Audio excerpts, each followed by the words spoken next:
Welcome everyone to our first of the month DU Families Q&A. I'm Sharon Bond, Director of New Student and Family Programs.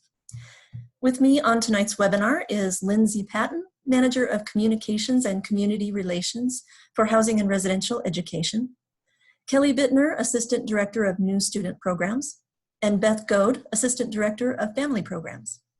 Tonight's webinar focus is on preparing for move-in. We're going to talk about where to park, what to do when you get here, how we're addressing the need for physical distance in the residence halls, what the student experience will be like the first week, and how to get connected when you need some help.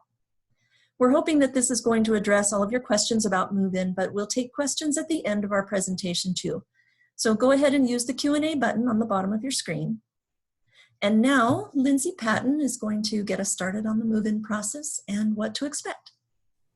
Yeah, thanks, Sharon. Am I good? Can you hear me? Just making sure. Thumbs up. Sweet. Cool. Hi, everyone. Thanks for joining us tonight. I just kind of wanted to go through a brief overview on some information that we've been sending out to students, and all of this information is also on our website. But just to touch base on kind of the big points that we've been getting questions about in our office from parents and family members. And so we'll kind of go through what move-in is going to look like, and then a couple of other important things on how students can connect once they move in and things like that. So first and foremost, we will have a contactless check-in process. So students have been assigned time slots for their check-in. So they have a specific date and time that they can come in. There will be folks who we are working with to direct traffic on the move-in days so that you know where your move-in line is going to be, where you can pull in, and then you'll just kind of go through those stations in your vehicle. The first station that students will go to will just make sure that they are good to go and ready to move in, that they've completed those 5 tasks that are required to come back to campus. If they're missing anything, they will be, you'll be asked to exit the line and go to the tent that will be where you go to figure out what tasks you still need to complete and get those finished so that you can get moved in and kind of go from there and whatever process that will be. That right now is going to be at our Chambers Center, or what used to be our women's college. And so the folks who are directing you to that place will let you know kind of how to get there from your location. And we'll also have signs posted in those locations as well so that they're not hard to miss. After that check-in or that initial checkpoint, if you're approved to move in and your students completed all of their tasks that they need to come back to campus, you'll pull forward to the next station, and that will be getting information from your student. Making sure they have a photo ID is great so that we can just look at your photo ID, grab that student check-in packet. You'll have your wristbands that we'll give to folks for moving in, and they're going to be color-coded based off of your time slot. Students will have a black wristband, and then they are allowed 2 helpers that will each have their own color-coded wristband.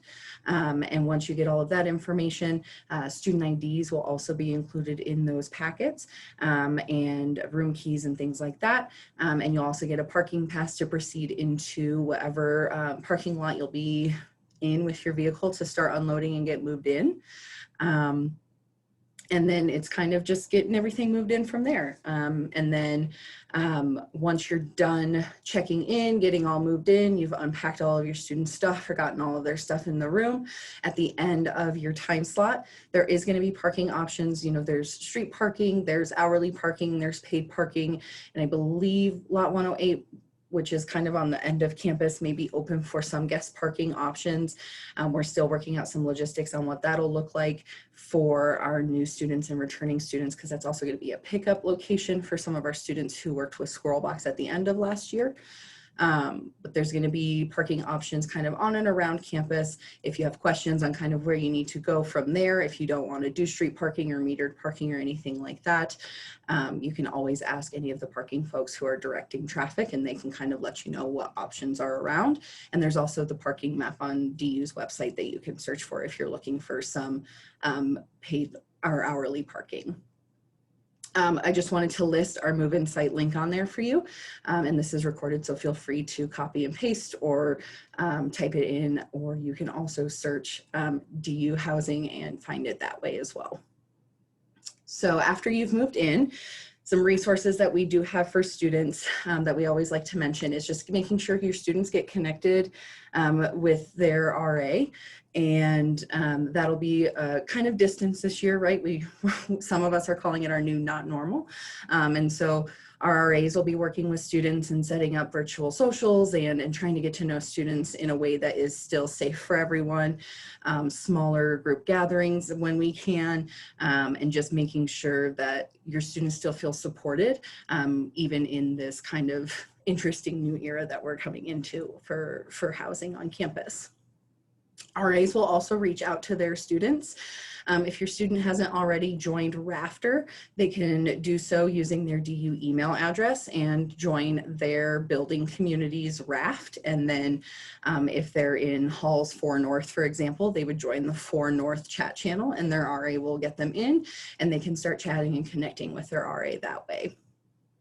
Our building staff will also be kind of roaming around and helping out on move-in days, just making sure that we can answer any questions that we need, address any concerns that might come up or anything like that. And also just to kind of have that face-to-face interaction as safely and as distance as possible, right? And so our resident directors, our graduate resident directors, and our resident assistants will all be helping on move-in days and will be working at various stations and things like that. And so your student can always connect with them that way. They'll also get a welcome email as soon as they get checked into our system that'll have their building staff contact information so they can reach out to them that way as well. And that'll have email address and phone number. I also listed our housing email here if you have any questions leading up to move-in or after move-in or anything that we check that email year round. We are 365 days, so we will try to get you an answer as quickly as possible.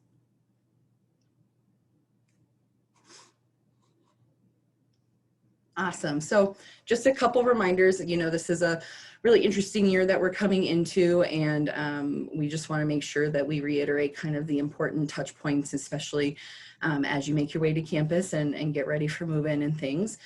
So we are encouraging students to pack light, as much as we have spent the entire summer and since March planning for this and trying to come up with the best possible process for everybody that's safe, that offers still a chance to connect and things like that. There's always that looming possibility, right, that something happens if the university has to pivot like we did in spring, which fingers crossed that doesn't happen. But we just want to be prepared in the event that anything happens, right? Prep for the worst, but hope for the best kind of scenario. So bringing the necessities, I know it's really exciting to decorate a room and have making it really feel like home, and it's really important to have that, but just making sure that things that you're bringing can either be easily packed, easily taken with you, or they're things that you don't mind leaving behind or throwing away or recycling if it came down to that, right? And so just being cognizant of that as you start packing your items or as you finish up your packing, just thinking about what's necessary, what you would be okay leaving or anything like that. And then we also recommend packing some sort of emergency bag for students to have in the event that your student has to isolate or go into quarantine for any reason. We do have suggested items that you can pack in these bags: an extra set of sheets, some clothing, snacks, things like that can fit into a duffel bag that a student can take with them on the fly and is easy for them to grab, for a friend to grab for them, or anything like that. And that's also on our website on our move-in page back at that link that I originally had on the first slide. I did also want to mention we do have streaming access in our residence halls. So if your student has a gaming console or a Roku TV or a Roku stick, an Amazon Fire Stick or anything like that, and has a Netflix, Hulu, Prime Video account, any of those fun streaming apps, they're welcome to bring them with them, especially in this time where there's not a lot of physical connections happening, right? This is a great way for students to kind of get together. If they know folks who also have a Netflix account, for example, they can have a Netflix party and watch a movie together, all from the safety of their own room, right? And so we just wanted to touch on that. We do have complimentary, we have Wi-Fi provided in all of our residence halls, and so students will be able to connect that way. But if they wanted to access TV, movies, anything like that, they'll need some sort of streaming device. Just a quick reminder that our move-in dates for our incoming first-year students are September 7th to September 9th. They are staggered, so kind of, again, we'll have those assigned time slots for folks, and that's just, we did it that way so that there's as few people in a building as possible at one time without stretching it past, you know, making it a 2-week-long move-in or anything like that. Students will have 90 minutes to move in with 2 helpers max. You don't need to have 2 helpers if you don't want, but we will have those 2 helpers, that capacity, just again to make sure that we're keeping our numbers as low as possible during our move-in time slots. Elevator capacity will be the student and their max 2 helpers per elevator. During the academic year, it'll be a max of 2 students, and that's just the size of the elevators and things like that. And it could be 2 students who don't know each other, haven't spent time with each other, right? And so just to make sure that that is safe during the school year, it'll be set that way. But for you all, since you're coming together and have presumably been staying with one another for some time, you'll be able to be in the elevator with your student if you'd like. And then it'll be one-way access, so it'll be elevator up and stairs down for anybody who's able-bodied, and then folks who might need some assistance can just let us know, and we'll make sure to get them taken care of in terms of getting up and down the floors and things like that. Our dining facilities will open on September 7th with special accommodations for health and safety. They have it actually pretty well laid out on their website, as well as their hours and kind of what their operation plan is going to be.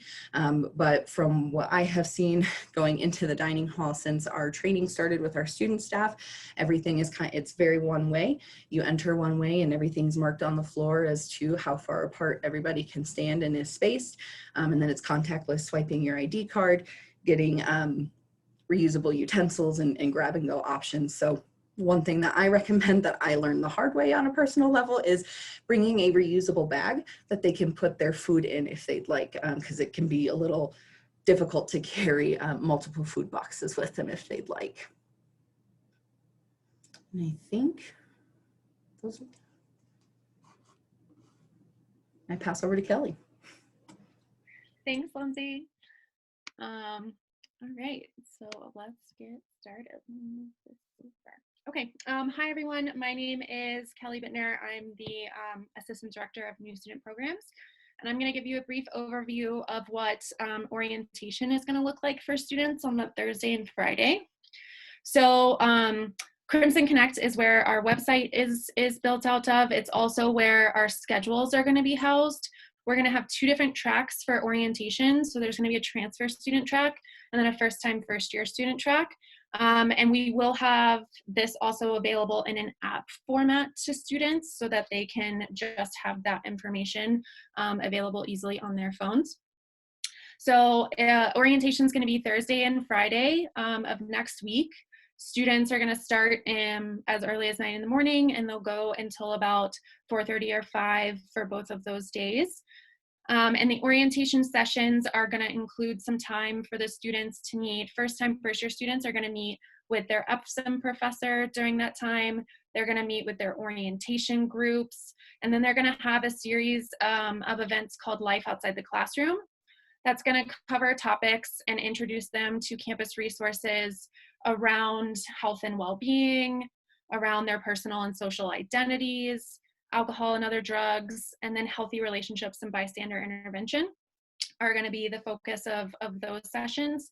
And then we're going to have also have some time for the students to meet in their college receptions. So they'll meet in their majors, they'll hear from deans and professors within their majors, give them a better idea of what their academic trajectory is going to look like within their majors or minors. And then we're going to close with new student convocation at the end of the day, where they'll hear from, and you all as well, will hear from the chancellor, the provost, and also some other leadership on campus, including our undergraduate student presidents. These sessions are going to be a mix of virtual and in-person programming to adhere to coronavirus restrictions around social distancing. A lot of our classrooms on campus have been modified and have reduced capacities for students in the rooms. So we're going to have half of our student groups are going to be meeting in person in the morning, and then they'll be virtual in the afternoon, and then it'll flip and the rest of the students will go in person in the afternoon and they'll be virtual in the morning. So all of it will be based on the student's orientation group or the FSEM that they're a part of. They're the same. So for first year students, you're going to be meeting your first year seminar students are going to be your orientation group. So you'll be able to meet with them in person. And then all other of the events that are these larger sessions that would be over capacities, we are going to do mostly virtual for those events. I think that's everything. You go to the next slide. Thank you. And then I know that students, of course, want to know about what activities are going to be happening during the week for them to be able to meet other students. So we will be providing evening activity each of the nights of orientation. They're going to be a mix of virtual and in-person programming. Our in-person programming is going to be limited. We are capped at the number of people that we can have in person at any in-person event based on the coronavirus restrictions. And so we're going to encourage students to pre-sign up for if they want to go to the events in person. Social distancing and wearing a mask are going to be required at those events, of course. Like one of the examples of one of the events on here is a comedian. So we will have a comedian live and we'll have some seating with limited capacities for students who want to attend in person, but we'll also be live streaming that event. So any student who is not able to be in person can also access that event from their rooms with their roommates and still participate. We are adding more events as we speak, so there's a few more events that may be added to this list. But at the moment, we have events that include escape rooms, some comedians, a virtual murder mystery. We'll have a mix of in-person and virtual Netflix parties and film screenings. We have a drag bingo and a social distance, which is, we have one of our own staff members on campus who is a DJ, and they're going to have a dance for students, which will be on the Saturday. We also have great partners in our Denver dining with Sodexo, and so they are also going to be providing late night dining options for students who are attending events virtually. If they want to go down into the dining spaces and grab some late night snacks, bring it back to their rooms, and hang out with their roommates for those virtual events, they'll be able to do that. I think that's Beth and Sharon, your turn. All right. All right, so we're going to talk a little bit about Family Discoveries orientation. So we started that last Monday with a number of recorded webinars that were live, but then we've also shared those recorded webinars on our website, crimsonconnect.du.edu, and you can find those recorded webinars there. We encourage you to check those out. This year, we are going to be hosting 4 virtual fairs for the students. These are for the campus community and campus partners to connect with students. And we have them organized into 4 different groups: cultural and spiritual fair, finances and student employment fair, well-being fair, and academic resource fair. And those will be starting next week during Discoveries orientation. That will begin on Thursday. So those will be virtual fairs as a way to connect with those campus and community partners. And then finally, we're going to have new student convocation will basically be the close of Family Discoveries orientation, and we are going to drop a video on September 11th with new student convocation at the end of Discoveries Week. While you're on campus next week moving your student in, we will have a virtual help hub.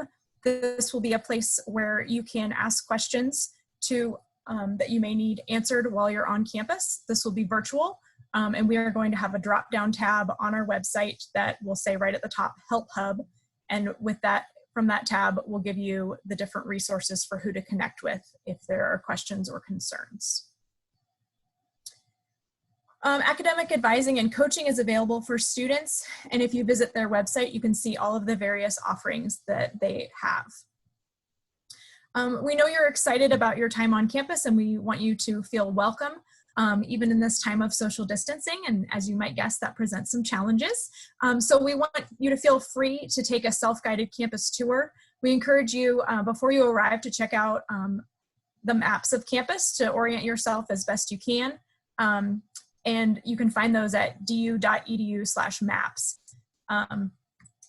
Denver has wonderful parks and outdoor activities to offer, so we encourage you to do that as well. And finally, the bookstore, we just wanted to mention they will be open, of course, but they are limiting the number of people that can go into the store. So they're encouraging students to order their course materials online before they arrive on campus. And just as a general reminder, please ask your student if they have submitted their photo for their ID cards, because those are being printed ahead of time so they can get that when they arrive to campus. And I think that concludes my portion.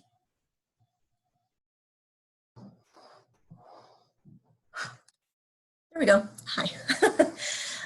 Okay, the university has a very robust website, www.du.edu/coronavirus, dedicated to information about the return to campus, the messages that have been developed by university leadership, our testing and quarantine protocols, and FAQ sections for students and families and other community members in there. I encourage you all to really check that out. If you have a specific question about your students' requirements for returning to campus and you can't find the answers on that website, you can always email COVID coordinator at du.edu. But most of the questions that people have had over the last few months, they've been listed on the website, plus there's a lot of information shared there, and that's where you'll find any announcements that we have coming up. There's a large staff in student affairs that is dedicated to helping students be successful at DU. The most important part of our job is to help students maintain their safety, health, and well-being. You can help your student by knowing about these resources well before you may need them. Keep this information so if your student needs something, you will already have a way to get them connected. Student outreach and support has a referral system parents and families and other DU community members can use to submit information about a student who may be experiencing a challenging situation and needs help connecting to the appropriate resource. Each referral is reviewed by staff members and then assigned to a case manager to outreach to the student and develop a support plan with them. I want to encourage you to take a look at their care report ahead of time at carereport.du.edu and read through the information that could be provided to this team. You may not be aware of the many ways we're able to support your student. That's a good way to figure that out and to see what we offer. What's also helpful is that you'll find a link to their indicator website on that page, which will help you learn how to recognize and support someone who may be in distress. When a student's in distress, there are often indicators long before a situation escalates to a crisis. Sometimes, kids unload a lot of their feelings over the phone or in an email, and then they feel fantastic. We, however, are left with this sense of dread sometimes. They have effectively handed off their worries to us. This is totally normal, and it usually happens to everyone. The students get stressed out about classes, about the work, their ability, a relationship. What's important to focus on are the things that have changed from their usual behavior or their way of dealing with stress. This call usually comes in about 2 to 3 weeks into the quarter. And like I said, it's a totally normal thing. But even if you have a gut feeling that something is wrong, that's valid. You'll want to have this resource to help you recognize if they might just be having a bad day or what might be a more serious sign of distress, and to decide if you should take action and reach out to us. And you may already know that you'd like to connect your student with one of our professional counselors on campus. All undergraduate students pay the student health and counseling fee, ensuring eligibility for low-cost, easy access services right on campus. Visit the website for the Health and Counseling Center, or HCC, I have it listed on the screen, but we'll share this also with you in a follow-up email. They're at du.edu/health-and-counseling-center. And you can learn more about counseling, medical appointments, recovery resources, group therapy visits, and other resources provided by the HCC. Or you can email them at info@hcc.du.edu with any other questions. You can also call the HCC at 303-871-2205, which also has an after-hours counselor on call. If you don't remember who you should contact, or if none of these situations seem to fit what your student needs, you can always get in touch with us, parents@du.edu. We can help you find out what you need, whether that's an office or a community resource, and that's what we're here for. So I'd like to go ahead and move to some of our questions. We have quite a few questions coming into that Q&A feature right there, but we'll try to start off there. And if any one of our panelists is ready to answer something in there, I encourage you to go ahead and just jump in. I saw one answer. I had a question about where can students who are not living on campus pick up their IDs? Great question. We're going to be offering ID pickup at the hub, so that's where New Student and Family Programs office is located, and that information will be posted on our website on where students can come to pick those up. Those ID cards are going to be available Thursday and Friday of next week. Since students are not moving in, they shouldn't be on campus Monday through Wednesday, since those are pretty much just the focus on move-in on those days. So they'll be available for pickup on Thursday and Friday while orientation is going on.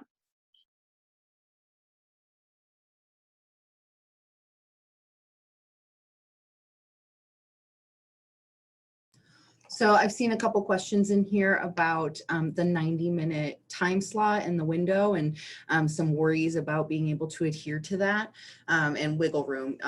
So we're not going to necessarily have folks who are, kicking you out of the building as soon as that 90 minutes goes off. There won't be an alarm or anything like that kind of screaming at you like, get out, get out. But we will be reminding folks, like, as we see their wristbands, like, hey, you're getting close to the end of your time slot. It will start at the beginning of that time slot move-in time. So if it's 8 a.m., it starts at that time. But we also know that there will be folks kind of moving through that move-in line. And so there is some grace at the end of that to make sure that folks can adequately get their stuff into their room and get all of the things transferred from vehicle to building. The nice thing is that this is a little bit different from most move-ins where we have everybody come all at once, and so it takes a little bit longer to get moved in and things like that. Whereas with this, because everything is so staggered, there will be far less people trying to get into the parking lot and into the building and things like that. So if you are packing light, if you are, being efficient, and if you have your own dolly especially, or anything that you want to bring with you to the build, like to help you move your boxes or anything in, you can absolutely do that, and that can help speed things along. But for the most part, especially in years previous, like we've seen our returning students who can move in about 45 minutes. And so we wanted to give our first year folks as much time as we could without having to stretch the day into 10, 11 o'clock at night for our folks. So there is a little bit of wiggle room, but we just, it's going to be kind of moving quickly and getting all that stuff put into the room. And then once you're in the room, you're welcome to move the car anywhere you'd like I said, street parking, campus, hourly, anything like that. And then unpack the room if you'd like, if there's still time, or, if you want to help your student just get stuff in there and then they unpack, however that works out for you. And then we also had a question about having 2 cars. So that's actually something our team is working on, just to make sure that we get extra parking passes and stuff printed. But that'll be also included. We're sending an email by Friday to all students with like extra reminders and things about the process. And we'll also include that in there as well. I saw another one that I wanted to answer. So I got this question, our son picked their FSIM because it was slated to be in person. Have they all become hybrid or online now? No, so the FSIM, whatever they were designated at is what they will be once the quarter actually starts. But for orientation, because all of our students are trying to do programming at the same time and all of our FSIMs would be meeting at the same time, for that reason, just for orientation, some of the meeting times will be virtual and some will be in person. And it'll be half and half. So one day you'll meet virtually with your FSIM professor, and then on the second day you would meet in person. The only exception to that is if the FSIM professor, like if the course itself is designated to be online, then both of those meetings would be virtual with the professor, but the students will still meet in their FSIM cohort with an orientation leader. So I just wanted to clarify that piece.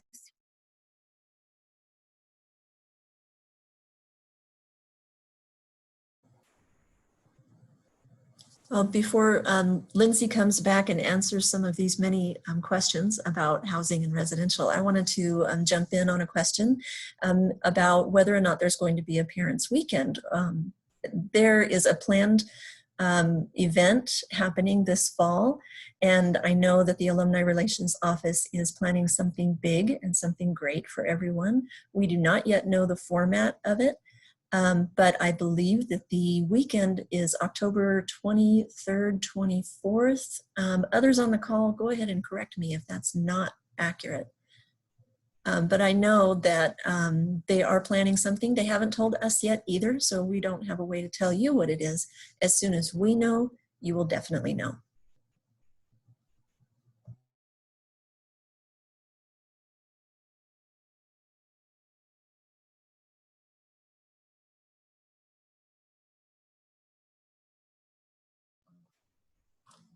Kelly, I see a question about how students sign up for evening events.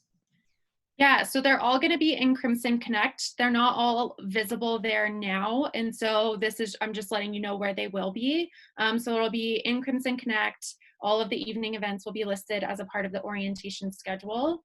And they'll just click on the event and then see how many spaces are available for those in-person programs. There's a couple questions in here about where to find your move-in day and time assignments. Those actually emailed out to all students. Oh gosh, I want to say it was end of July.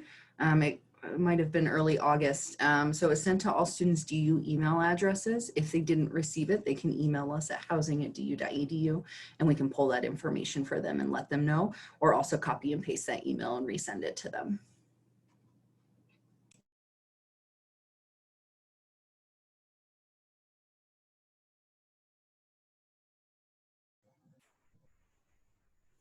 There was a question on here about leaving things in the room over the winter break. And I'm sorry, Lynzi, if you had already covered this. Can you jump in here? And Yeah, no problem. So yeah, in years previous, we've done our winter break is where students have to leave the buildings if they live in halls, JMAC, or DFRV. For this year, they can leave the items in the room, and as of right now, we have not heard that that is changing. And I know that that's such a awful way to say it, but as of right now, yes, there are no plans to have that change. So you can leave items in the rooms over winter break, but the students will not have access to the buildings. So if there's anything that they need to bring with them that they might need over winter break, they will need to bring it before the buildings close. It will not be allowed back in until January.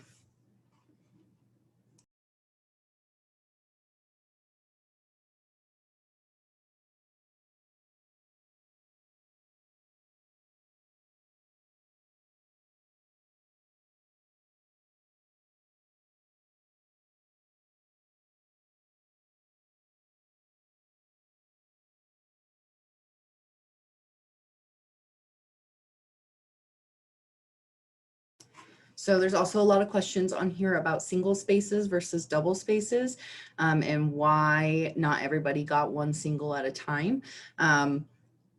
That's not feasible in order to house all of our students. And when we went through and did our de-densification process with our senior leadership and with the chancellor and his team, and when we worked with National Jewish, it was determined that the buildings that had the shared restrooms, so halls, JMAC, and DFRV, those would need to be brought down to single rooms, since that's a much larger kind of touch point area with the shared bathrooms and things like that. Whereas buildings such as Nagle and Nelson are suite style living, so it's far fewer folks sharing a bathroom that are also living together. And so that was the reasoning behind keeping those buildings the way that they were. Shoot, sorry, lost my train of thought.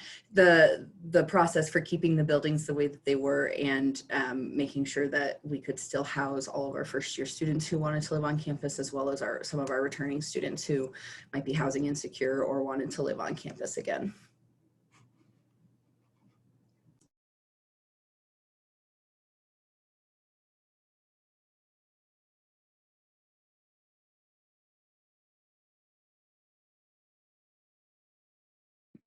So I saw a question here about students wanting to know what books they need. So if you actually go to the DU Bookstore website and the student can type in their class information, it'll pull up the list of books that their professor has assigned for that course. So just visit the DU Bookstore website and then type in that information and you can find out what books you need.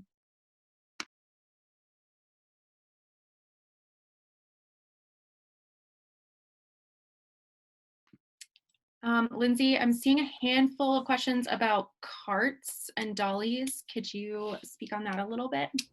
Yep, so dollies will be available for checkout for use at one of our stations for each of our building locations. They will be sanitized and wiped down as they are returned. So it might take a little bit of time, like if we need them to dry and things like that, to get them out to other folks. If you have a dolly or a cart that you'd like to bring with you, we recommend it. It helps to kind of speed that process along, and you don't have to wait for a dolly if you don't want to. And we'll have certain numbers. We're trying to get, I believe we had about 20 per building, and just kind of reappropriating to larger communities as needed.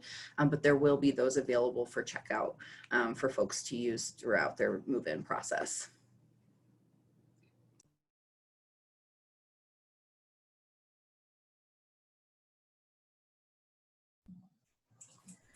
Lynzi, I'm seeing a couple questions along the same lines, asking about if a student would need to quarantine, would they need to bring their own bedding and those sorts of things for quarantine? Yep, that's actually on our list of recommended items to put in the emergency bag on our website. I would recommend a full-size set of sheets, just in case. So we have 2 areas where we would have folks in quarantine or isolation if needed.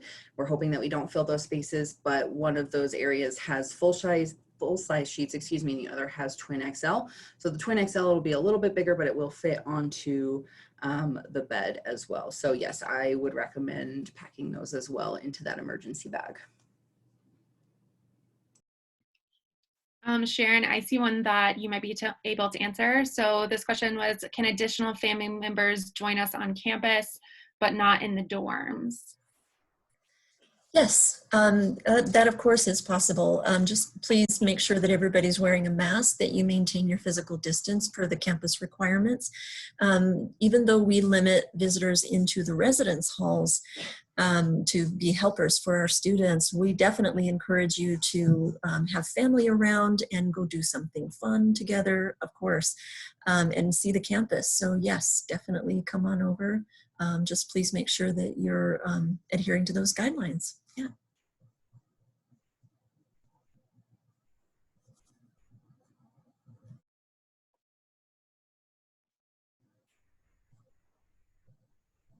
I'm seeing a question about when will the orientation schedules be available? As soon as possible. So I'm hoping to get them up on the website definitely by the end of this week. So I will email all incoming students the second that they're up, so they can start to see what their schedules are going to look like, and they can begin signing up for those evening activities as well.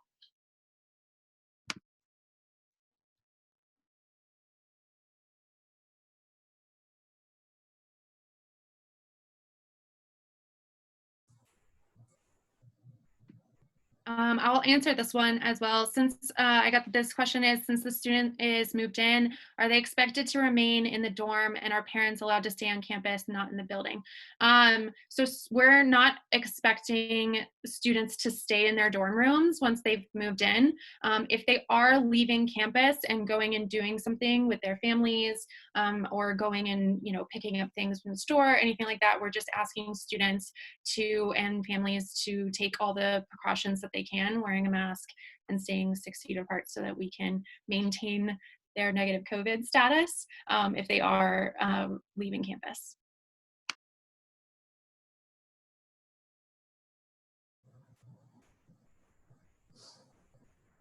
I'm seeing a few questions on here too about should we get into the move-in line before our time slot or right at our time slot? Because we are also distancing, you know, with our move-in times, we don't have too many people like we would normally have. So the line won't get, you know, irregularly long when your time comes to move in. So just plan to be there right at the time, you know, maybe 5 minutes ahead of time or something like that.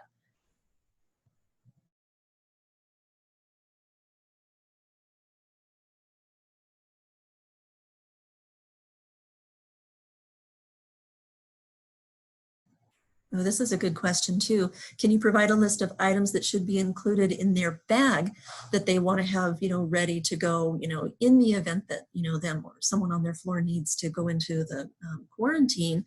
The bag that they pack, I've seen a lot of these different lists with different suggestions. I think that this would be a really good idea unless there is already a list on the Housing and Res Ed website. I think we can put one together and put that into the follow-up email for everybody. I think that would be really good. And there is one on our move-in page, on our move-in website, so we can always copy and paste that into the follow-up email. Great, thank you. I've seen this question a few times as well. Are there activities planned on Tuesday and Wednesday for students that are moving in on Monday? So we are having evening activities each of the nights, but there's not required daytime activities. So any tasks that students need to complete if they move in on Monday, so getting their books, making sure that they know where their classes are, setting up their dorm rooms, doing any of those errands, or going and spending time with their families before they leave are all things that we would encourage the students to do.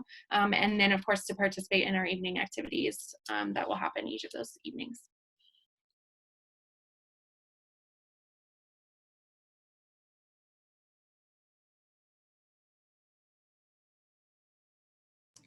I'm seeing some questions on where the closest place to get food is based off of residence hall location. So Centennial Halls and Nelson Hall are going to be where our main dining halls are located. So if you're living in Centennial Towers, for example, your closest one will be Centennial Halls. DFRV is a little bit, I would say, pretty much centrally located, so you could really go to Halls or Nelson. And then Nelson, Nagel, and JMAC are the closest dining hall will be Nelson. Nagel Hall will have some kind of some options as well in their dining hall area. It's not like a full service kind of area, but they do have locations such as like Salsa Rico, which is really popular with our students for their burritos and things like that. Yeah. And then to go off of that as well, I went ahead and put, I'm putting a message in the chat of the DU dining locations. And so you can look at a map and see where your residence hall is located and then the dining that's closest to you.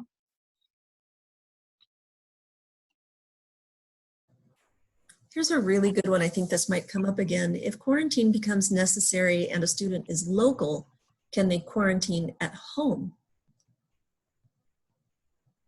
I don't think that I've heard that before. Lynzi, have you heard about that, or anyone else? I'm sorry, it cut out. What was the question? Sorry. If quarantine becomes necessary and a student is local, can they quarantine at home? So it's something that has been discussed kind of in multiple meetings that we've had. I don't think a final decision has been reached on, from what I know. Oh, Sarah says yes, and we'd actually encourage this when possible. So yes, and we encourage it when possible.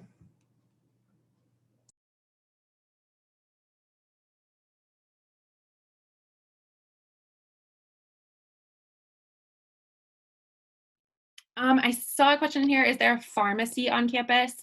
As far as I know, there's not a pharmacy unless you or medications through the DU Health and Counseling Center, in which case you could pick up medications there. But there are several pharmacies within walking distance. I think there's a Walgreens right down the road from us that folks can pick up medications from there as well.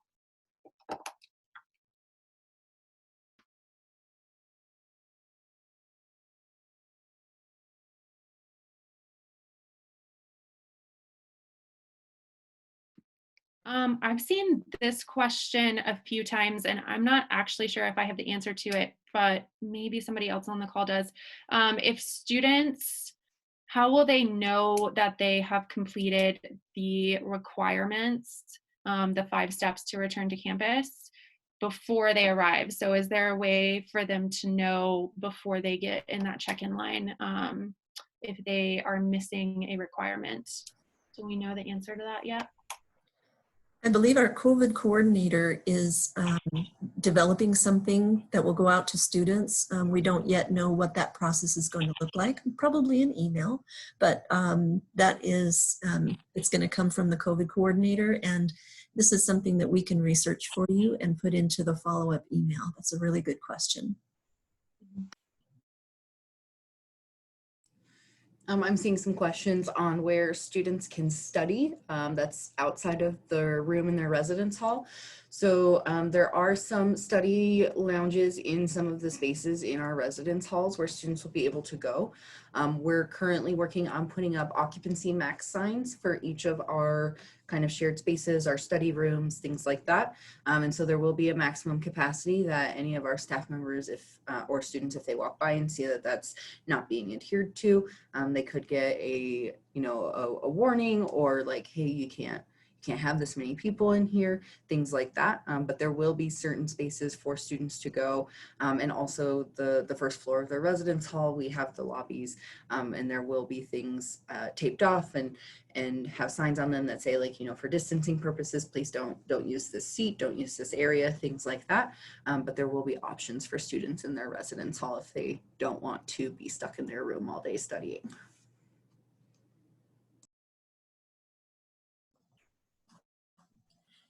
Kelly, I see a question about transfer students and how they find out about orientation programming. Sorry, I was muted. So it's going to be the same as our first-time, first-year students.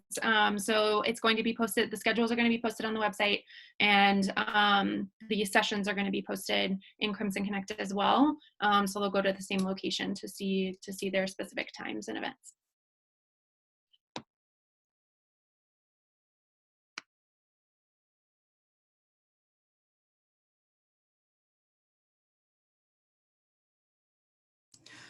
I'm seeing some questions on kind of where a student would quarantine if they come into contact with somebody who is positive or presumed positive for COVID-19.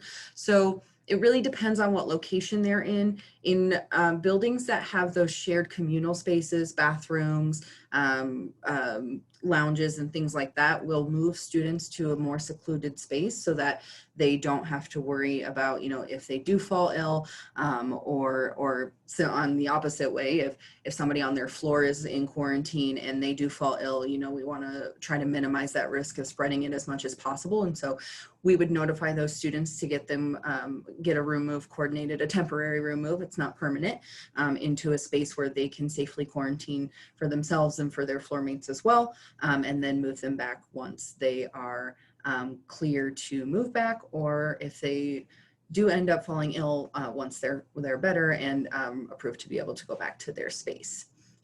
Places like apartments or in Nagel or Nelson, where it's the suite style, they'll be able to quarantine within their room if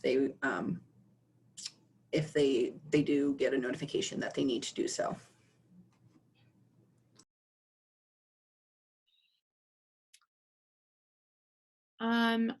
I'm seeing a question about cars.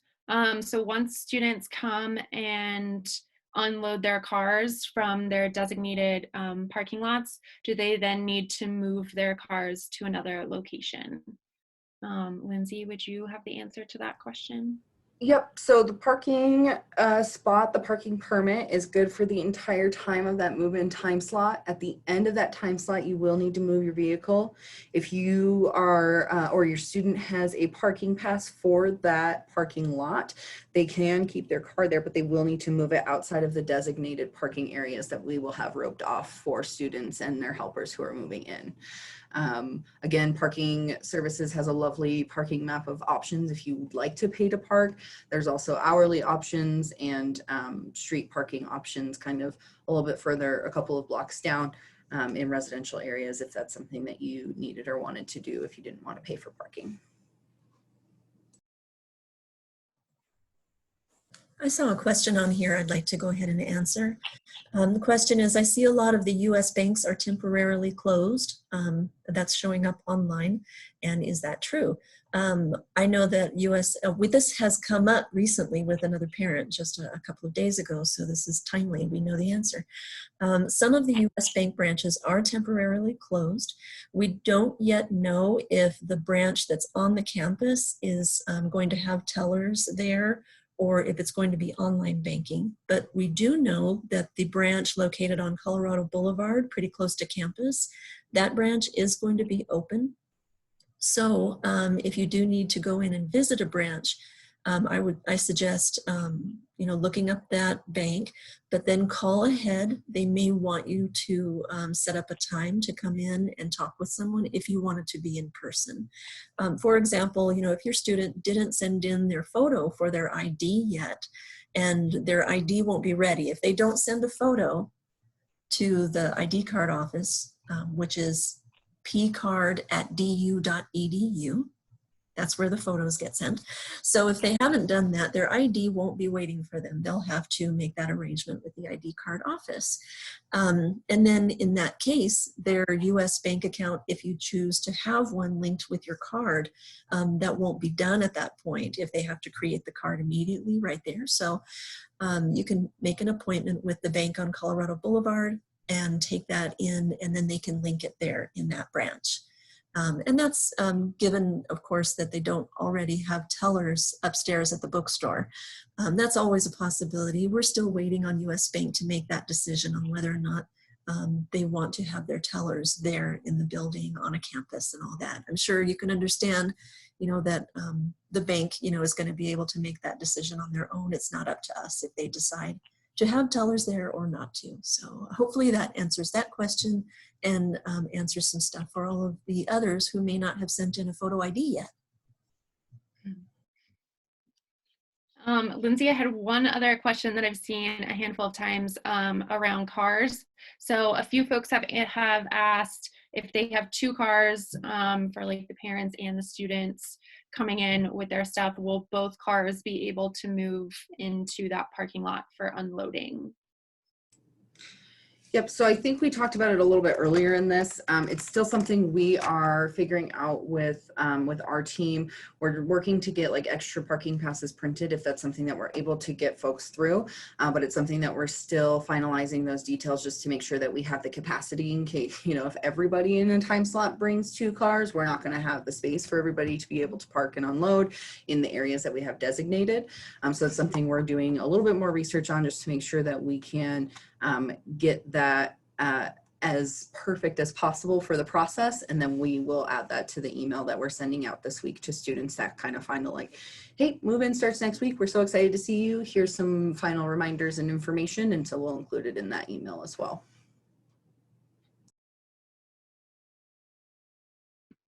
I haven't seen this question, but it is something that I wanted to go ahead and mention. In the event that a student is not able to be in person, for example, if they get their test results back and find out they're positive or anything like that, our orientation, all of our sessions are being designed to be delivered in a hybrid format if we need to switch to that.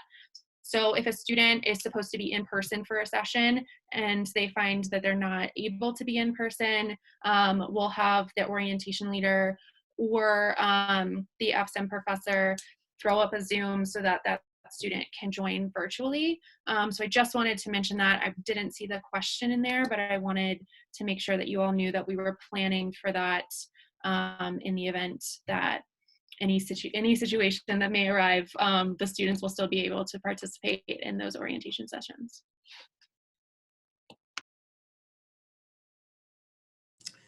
I'm seeing a couple of questions on us about if the campus does have to close, what happens to items that students might have that are too large or are bulky to pack and bring home.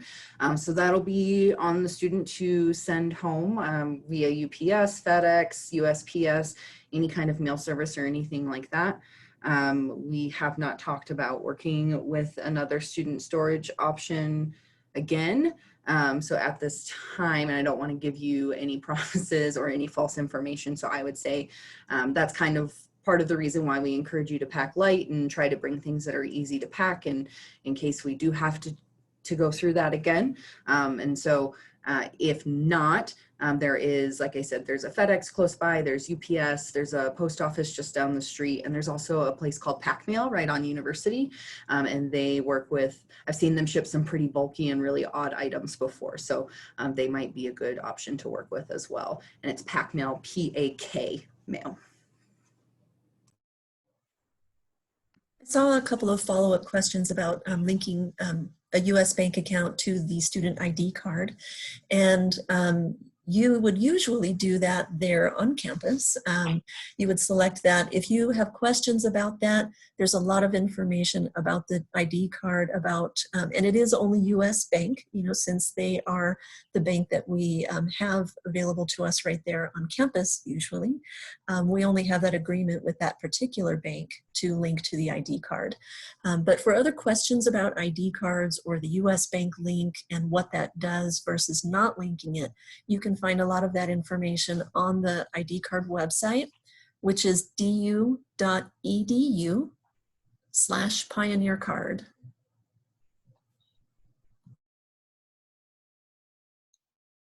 I saw a question here wanting to know a little bit more about what students can do to get to know each other and socialize. So I have met with our programming council this past week. They told me that a lot of our student organizations are already planning events for this fall. So they're working with our Conference and Event Services and our Office of Student Engagement to determine ways that they can do in-person programming for students that want to join their organizations. So they're already planning things, they're already looking at it. And I know that the Student Engagement Office is coming up with a lot of great events as well. And then of course we have everything that Denver and Colorado has to offer. We have incredible outdoors, and so we're definitely going to encourage students to get together, go on hikes, be outdoors, wear their masks and keep apart and everything. But there's definitely going to be plenty for students to still partake in. So yeah, just wanted to mention that. And all of the events that are going to be for students, whether they're put on by the university or they're planned by our student organizations, our fraternities and sororities, or elsewhere, they are all going to be located in Crimson Connect. So students will be able to see everything that's planned for them throughout the quarter in that platform.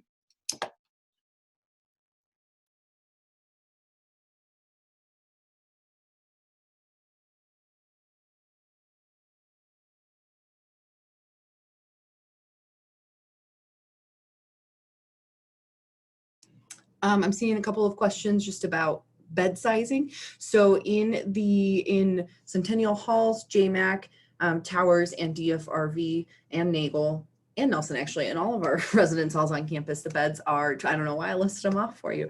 They are twin XL. So if you're getting bed sheets for your student, I recommend the twin XL. When I was a student, I got a queen size comforter for my bed, but that's just because I like to wrap myself up. So you can do twin XL, or you can buy a little bit larger if you'd like to do that as well.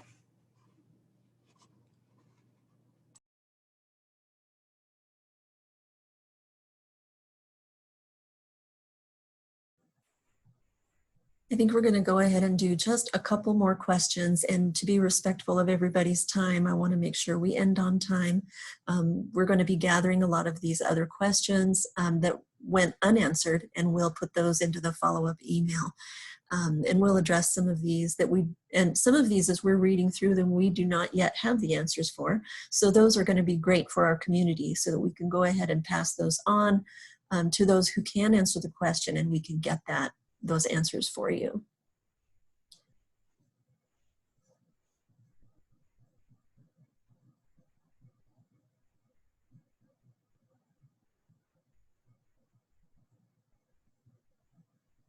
So I saw something about how much time students may have to pack and move to quarantine if they either test positive or are presumed positive. So that's a really good question. I'm sure they're not going to, rush them out the door and say, grab your bag and go. I don't think that's going to be the case at all. They'll want them to gather things. And, are there any other details about that right now, Lynzi, or is that something that we should follow up with? It might be good to do both. I know we're still working out the fine details with that. We are working to get kind of a coordinator position set up for if when we have to move students into any quarantine or isolation spaces. Our biggest concern is, especially with students who are ill, we don't necessarily want them to go back and pack a bag if their roommate, suite mates, or whatever are going to be there. Yes, they could have already been exposed, but just on our part of trying to keep everybody as safe as possible, that's a large part of why we recommend having that emergency bag. And I know there were some comments in here about, like we can't necessarily pack contacts and contact solution and things like that. And so as not great as it might be, maybe packing a pair of glasses or something like that for your student to have in the bag in the event that they're not able to go back to the room and they say, it's in a blue Nike bag in my closet, you can grab it. And so we're still working out some fine details on that and kind of what exactly that is going to look like. But as of right now, we're leaning more towards, if you are ill and have tested positive, we're really going to try to get you straight into your isolation space so that we can keep you and everyone safe and just kind of get you back to feeling well at, whenever that happens. And with quarantine, there might be a little bit more wiggle room. I think it just depends on what the case or the situation is. And so it might be something that's kind of a case by case where we can't necessarily say blanket statement, this situation is going to be this process and this situation is going to be this one. It might end up being, this is the general process for quarantine versus isolation. And then as situations come up, we'll obviously work with students. We're not going to toss you in a room with nothing and just say, okay, well, wear your clothes for 2 weeks and we'll see you on the other side. So we'll definitely work with students, but it's still something we're hammering out all of the final details with. And this is a little bit of a follow-up clarification that I just saw here. A question of who's going to be quarantined, only positive COVIDs or also their contacts. So Lynzi, correct me if I am wrong, but folks who have tested positive for COVID, these are the students that would go out of their residence hall into that isolation space, and then folks who may have been in contact will be asked to quarantine. Is that correct? Yes, that is correct. Okay. And I saw just one more I thought was really important to follow up with here. The question is, if a student falls ill or contracts COVID-19, is this something the university can communicate with the parents just in case the student is too ill to reach out? Absolutely, yes. We will communicate that to you. The Health and Counseling Center is going to be involved with this process as well.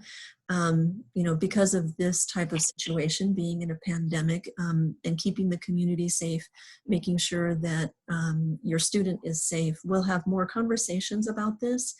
And then also, we're going to follow up with our COVID coordinator about many of these and get some clarification on all of the questions that we had come up tonight.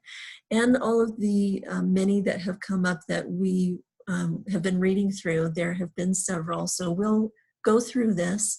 And just to make sure that we're very respectful of everyone's time here on the webinar, we're going to go ahead and close out for tonight's program. And I want to thank all of the panelists that were here presenting and answering these questions with us. And thank you very much for joining us tonight.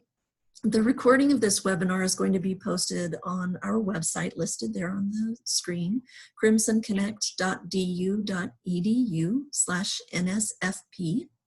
So you can refer back to this recording at any time if you like. Our next Q&A webinar will be on October 1st for DU families. On that webinar, we're going to be checking in to see how the quarter is going, ask how many of you received the stressed out phone call if you got it, give you some updates, of course, about what's happening here at DU.